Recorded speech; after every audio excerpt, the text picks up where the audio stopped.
दोस्तों, आपने मार्केट में कई सारे बेबी प्रोडक्ट्स देखे होंगे, डायपर से लेकर कपड़ों तक। आपने ये भी देखा होगा कि इन्हीं को खरीदते वक्त माँ बाप सबसे ज्यादा चिढ़े हुए रहते हैं, क्योंकि बच्चे होने के बाद ना तो कोई ढंग से सोया होता है और ना किसी की जेब में पैसा रह जाता है। लेकिन एक प्रोडक्ट है जो इन सभी परेशानियों से आपको निजात दिला सकता है, और वो है कॉन्डोम।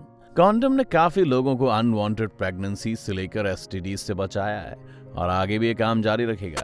लेकिन आप में से कितने लोग जानते हैं कि आपके पास पहुंचने से पहले ये कॉन्डोम हजारों टेस्ट और चेक से होकर गुजरता है, और इसके बनने की कहानी भी कम कमाल की नहीं है।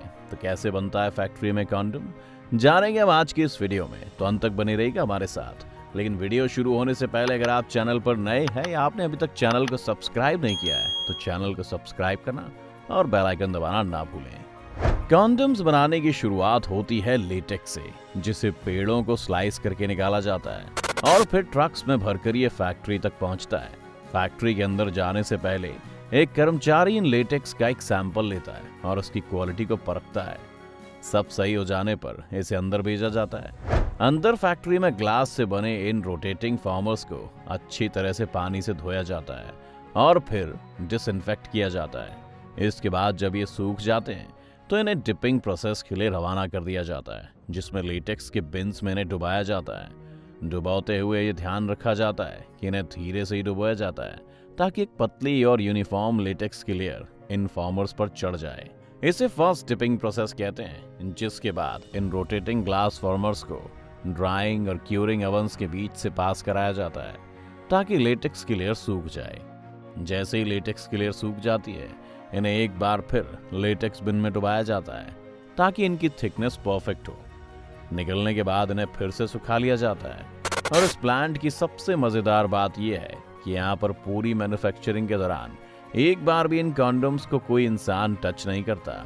ये सभी कुछ मशीन से ऑटोमेटिकली कंट्रोल होता है। लेटेक्स के सूखने के बाद इन ग्लास फॉर्मर्स को एक रोटेटिंग रोलर के नीचे रखा जाता है, जो कॉन्डोम के नीचे से लेटेक्स को थोड़ा सा फोल्ड कर देता है और इसकी रिम बना देता है। इसके बाद इन कॉन्डोम्स को वल्केनाइजेशन प्रोसेस के लिए भेजा जाता है, जिससे इनकी इलास्टिसिटी और भी बढ़ जाती है। अब इन कॉन्डोम्स को ग्लास से निकाल लिया जाता है और धोने के लिए वॉशिंग मशीन में डाल दिया जाता है। अच्छी तरह धुलने के बाद ये मशीन से बाहर आते हैं और इन्हें सुखाया जाता है। फिर साथ ही इनके ऊपर एक ड्राई कोटिंग भी चढ़ा दी जाती है। अब बारी है पहले टेस्ट की। इस टेस्ट के लिए कॉन्डम्स को कार्बन फाइबर्स के ऊपर चढ़ाया जाता है।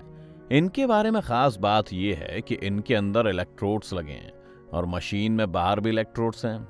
अगर इन कार्बन फाइबर्स और मशीन के बीच में इलेक्ट्रिसिटी पास होती है, तो इसका मतलब है कि कॉन्डोम में कई छेद है। ऐसा होने पर उस पीस को अलग कर दिया जाता है और बाकी सभी पीस आगे बढ़ जाते हैं। इस टेस्ट को पिन होल टेस्ट के नाम से भी जाना जाता है। पिन होल टेस्ट के बाद कॉन्डम्स को दोबारा से रोल कर लिया जाता है और फिर ये अपने प्राइमरी रैपर में पैक होने के लिए आगे बढ़ जाते हैं, जहां हर कॉन्डम को पहले उसकी स्पेसिफाइड लुब्रिकेटेड कोटिंग और फिर आरोमेटिक फ्लेवर दी जाती है, और फिर इन्हें एयर टाइट पैकेट्स में पैक कर लिया जाता है। इन्हीं में से कुछ पैकेट्स को फिर सैंपल के तौर पर क्वालिटी कंट्रोल टीम के पास भेजा जाता है और यहाँ पर इन पर दूसरी सीरीज के टेस्ट किए जाते हैं। इंटरनेशनल स्टैंडर्ड ISO 4074 के मुताबिक अपनी एक्सपायरी डेट तक हर कॉन्डोम की बस्टिंग वॉल्यूम 18 लीटर के करीब होनी चाहिए, यानी 18 लीटर हवा पंप करने से पहले वो कॉन्डोम नहीं फटना चाहिए। इसके लिए इनमें हवा पंप करके देखी जाती है और इनकी बस्टिंग वॉल्यूम रिकॉर्ड कर ली जाती है। सब सही होने पर स्ट्रेच टेस्ट किया जाता है। हर एक कॉन्डोम के पास होने के लिए जरूरी है कि अब अपने साइज से 700% ज्यादा स्ट्रेच होने से पहले ना फटें। एक मशीन में कॉन्डोम के एक एंड को लॉक किया जाता है और दूसरे एंड पर फोर्स लगाकर खींचा जाता है। जब ये टेस्ट भी कॉन्डोम पास कर लेता है, तो फिर अगले पिन होल टेस्ट की बारी आती है। ये पिन होल टेस्ट थोड़ा अलग है। इसमें सबसे पहले कॉन्डोम्स को पानी से भरा जाता है, ताकि छोटी मोटी लीकेज तो यहीं सामने आ जाए। इसके बाद इन पानी से भरे कॉन्डोम्स को पानी के एक सोल्यूशन में डिप करवाया जाता है, जिसमें करंट होता है। क्योंकि लेटेक्स एक नेचुरल इंसुलेटर है, तो अगर इनके थ्रू करंट पास हो गया तो समझिए कुछ गड़बड़ है। अगर सब सही निकलता है तो ये अगले टेस्ट की तरफ आगे बढ़ते हैं। क्योंकि कॉन्डोम्स का हाइजीनिक रहना बहुत जरूरी है, इसलिए इन कॉन्डोम्स को काट कर एक सोल्यूशन में डिप किया जाता है और फिर एक इंस्पेक्टर इन्हें माइक्रोस्कोप के नीचे एग्जामिन करती है। अगर कॉन्डोम्स में किसी भी तरह के माइक्रोब्स नजर आते हैं तो कंटेमिनेशन के कारण पूरे बैच को ही रिजेक्ट कर दिया जाता है। इस चेक की सील को आप पैकेट के पीछे बना हुआ भी देख सकते हैं। अब बारी आती है इन कॉन्डोम्स को पैक करने की, और इस प्रोसेस को भी फुली ऑटोमेटेड किया गया है। इस पैकिंग मशीन में एक तरफ कॉन्डोम्स के एयर टाइट पैकेट्स को लोड किया जाता है तो दूसरी तरफ से उनके कार्डबोर्ड पैकेट्स को। सबसे पहले मशीन इन कॉन्डोम पैक्स पर उनका लॉट नंबर और उनकी एक्सपायरेशन डेट को प्रिंट कर देती है, और फिर इनके करेक्ट वेट को चेक किया जाता है, और फिर इन्हें एक बंडल में अलग कर लिया जाता है। दूसरी ओर से मशीन कार्डबोर्ड बॉक्सेस को निकालती है और कन्वेयर बेल्ट पर डाल देती है, और जैसे ये बॉक्सेस कॉन्डोम्स तक पहुंचते हैं एक स्लाइडर इन्हें बॉक्स के अंदर धकेल देता है और ये आगे बढ़ जाते हैं।